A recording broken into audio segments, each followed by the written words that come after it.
Hey guys, I wanted to jump on here real quick. I am just making a very quick video here for a weekly Oracle card reading. I was out most of the day with family, and I came in, and it's getting a little later in the evening here. It's 7:40 here in South Jersey. I wanted to get a video up, but I did an interview with Intuitive Mitchell, who, as we spoke off the air before and after, we were touching base on one of the things I'm very interested in, but find myself very distracted to be able to really get into and learn, and that's numerology. Now, throughout the day, I've been feeling very inspired to start incorporating numerology into my readings more. And I've done it once or twice in the past. We've discussed how if I do an angel number with the tarot cards, we'll bring it down numerologically speaking and discuss what the major arcana of that card is. What I would like to do, and that's what I'm going to do today, but I would like to, as I'm going to make the affirmation now, and I'm setting the intention now to apply myself to learn and submerge myself into the world of numerology, because it is an interest of mine. Ever since I saw an interview years ago with Glinda, the numbers lady, I've always, I hope I said her name right, but anyway, I've always been intrigued by numerology and how it works. And so I want to start doing that more as part of my weekly readings, as well as readings with you all out there when you come for either a video conference or come to the studio, or if I'm just drawing cards for you in general. I want to be able to back everything up with numbers, because math is how everything works. It's all quantum physics. And there really is something to numerology. I mean, anybody who's involved with this type of work understands that the numbers are meaningful, and they are relevant to our very life purpose. So that being said, I felt I had to deliver a little bit of explanation of how I feel things are shifting for me and where I might be heading from here. So without getting dressed up and putting down on my button-down shirt, I just jumped on camera here. I was in the studio uploading the Pendulum Girls video to their channel, and Ragdoll Ralphie, in case you don't know, all one word. And I just wanted to jump on here and just do this reading live. This is actually live on air. People could pop in and view it live as it's happening if they wanted to. I just threw this up with no notice. I felt very moved to do this, and when they talk, I've been trying to listen more without questioning. So we're going to do this reading quickly and get into the numerology of the week. Now, in doing this work, I've had to cope being a A-type or engineer-brained person, a very logical person. I had to cope with the idea that there is no right way or wrong way. That's not how I was raised. My stand-in father, I guess you could call him, Big Bill, who was really the only father figure I had growing up. He had belief systems like, well, there's a wrong way, and then there's the way that the standards and specs tell you is good enough, and then there's the right way, which far exceeds the specs of what's good enough. And it's just how I was raised to do things properly, to master your crafts and give 100% every time. And if the spec says that beam has to hold 1,000 pounds, well, you make that beam hold 5,000 pounds. We used to jokingly call it elephant proofing. When we built the house that Carol, my other mother, still lives in, 16 inches on center, 12 inches on center, 4x4s in the corners. It's just how I was raised. So the idea to think that there is no right or wrong, I struggle with to this day. That being said, I'm going off on a tangent here. I'm going to wrap this up so we can get to the reading. That being said, I'm trying to embrace there's no right or wrong. So as far as the numerology for the week that I'm going to start to be delivering, and I'm sure as many other things have changed in my journey, this too will evolve and change as I learn more about numerology. But how they guided me today for this purpose, for this intent, to get a number for the week, getting a number for the day is very simple. You add up the date, get your number. Break it down, get your number. What I've done for the week is I took the month and the year, numerically broke that down, because that's going to be a constant. Unless we're in a swing month, which we're not. And this week it's November the entire week. So I did the month and the year. I broke that down, and then I did each day and broke that down. So the 16th, the 17th, the 18th, and so on. The whole week breaks down to 9.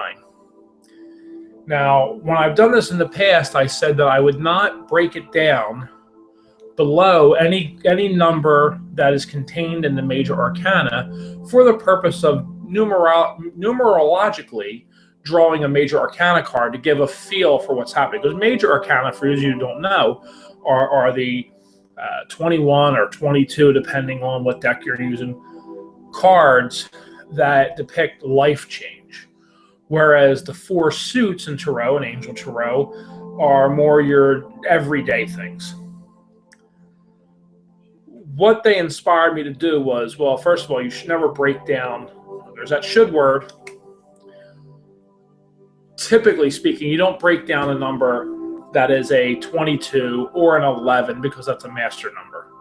But anything from there, you break down to a single digit number as far as you can break it down. So a 14 would be a 5.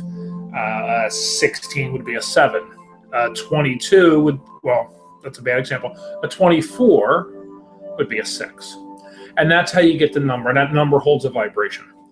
So how they had me do it was add up to 16 or 17, 18, 19, 20, 21 through the week, and then the month and the year, which has given us a week number of 9. So I want to get right into the reading with the numerological number. So with 9, we see, and this is from the Archangel Power Tarot, because I'm using the Angel Tarot for our reading, I wanted to use this for the feel. So for the feel for the week, where our life is shifting this week, we see number 9, Epiphany, and that is Archangel Raziel. And the card reads, joy through spiritual growth, be a light to others, answers that come through meditation. Now, this card always typically means, in the Angel Tarot, it's the same thing. It's the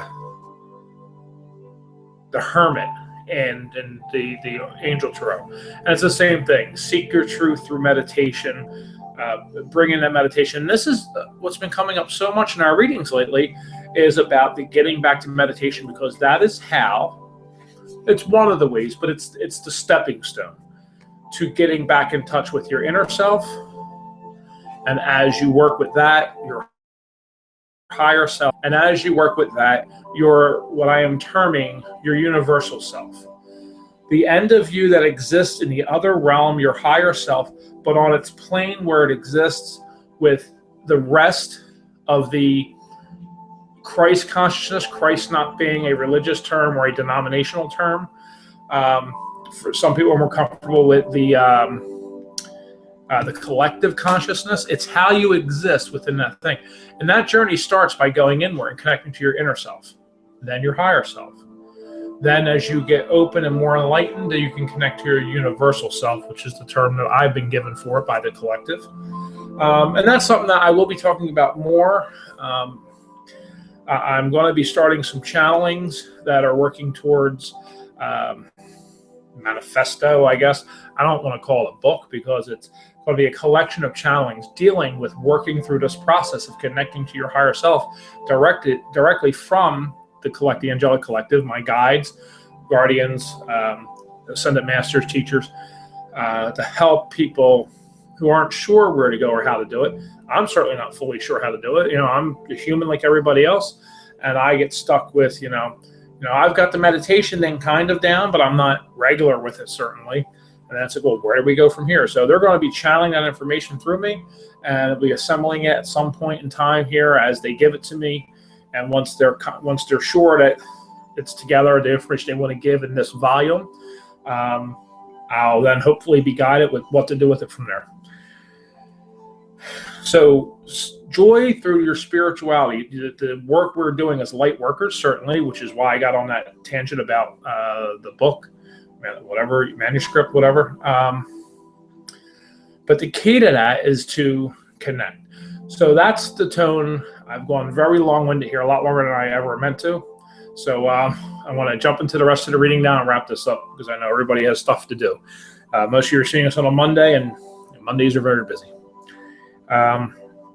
So the intention that we set, or the feel for the week, is about turning inward, meditation, spiritual growth. So let's see what the cards offer us now. Oftentimes I draw these ahead of time and then put the digital versions up in my more traditional readings that you see on my YouTube channel here. And I have a kind of chance to get a feel for the entire reading as I'm going through it. So this is a completely cold reading. I'll be seeing the cards with you for the first time. And we're just going to set the intention as we always do. Highest truth for the highest good of all those who may witness it here. We are protected. The white light of Christ and Archangel Michael are with us now, protecting us, saying that only the highest truth comes through. My healing angels are coming in, my protection angels are invited in, and the angels of communication are invited in now to please bring these messages clearly, for me to receive them clearly, for me to speak them clearly, and for them to be easily understood by all those listening on the other end, so they may receive the message that is best suited for them in the way that they are best easily understood by them. Thank you very much. Usually do that off camera, but there you go. So first card, which represents the first half of the work week, Monday, Tuesday, kind of into Wednesday. Ooh, starting off strong. Archangel Michael. Major Arcana number 10, the Wheel. A time of positive change. A situation suddenly moves forward. Fortune is on your side. So we're already starting off this week with some sort of an opportunity or some sort of an advancement in our spiritual abilities, our spiritual growth, our spiritual understanding.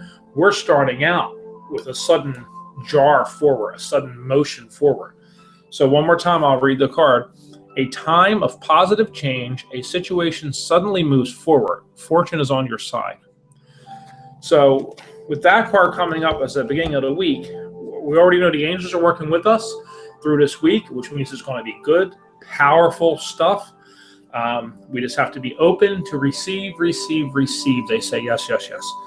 So now moving through to the middle of the week, or second half of the week, which is Wednesday, late Wednesday through Thursday into Friday. We see 6 of water.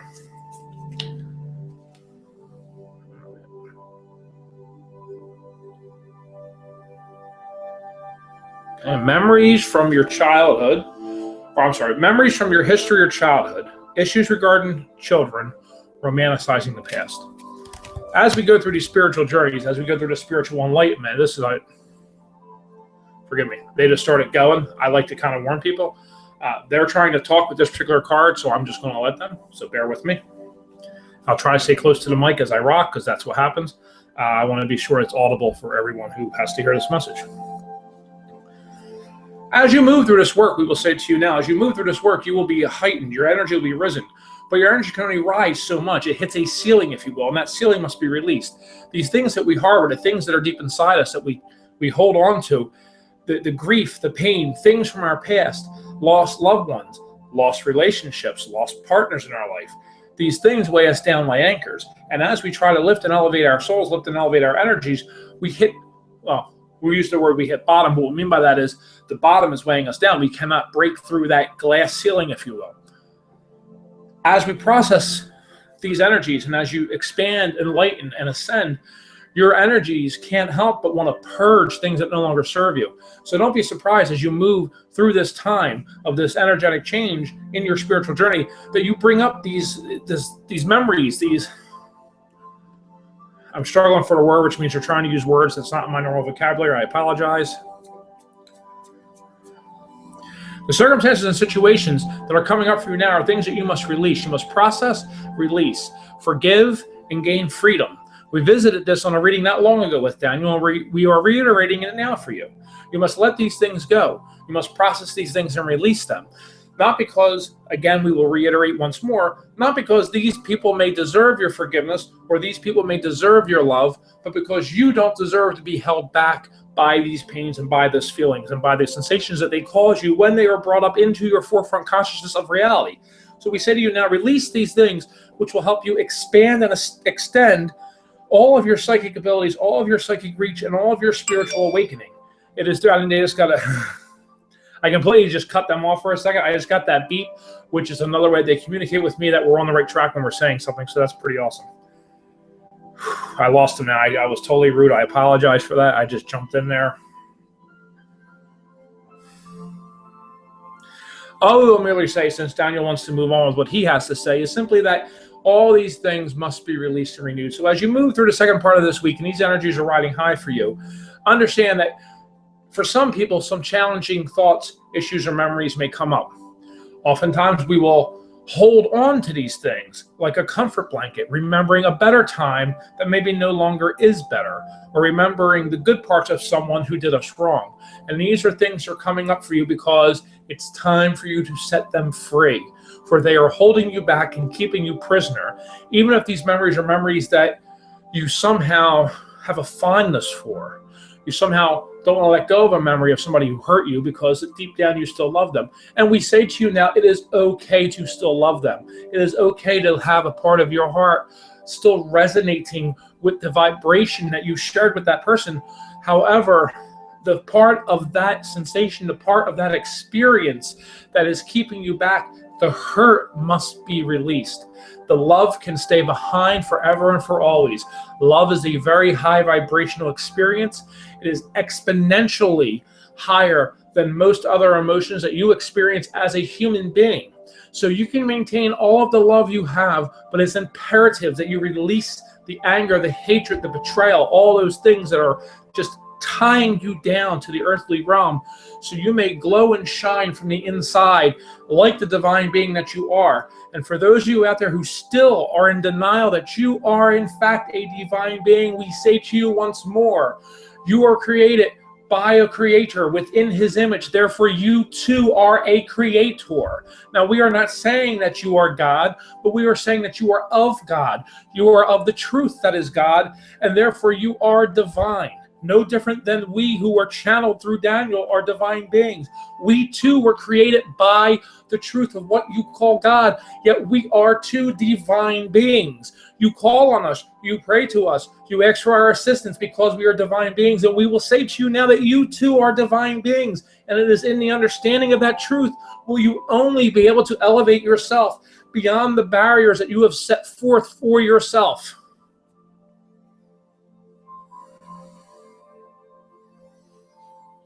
Alrighty. I got sweaty on that one. That was a good one.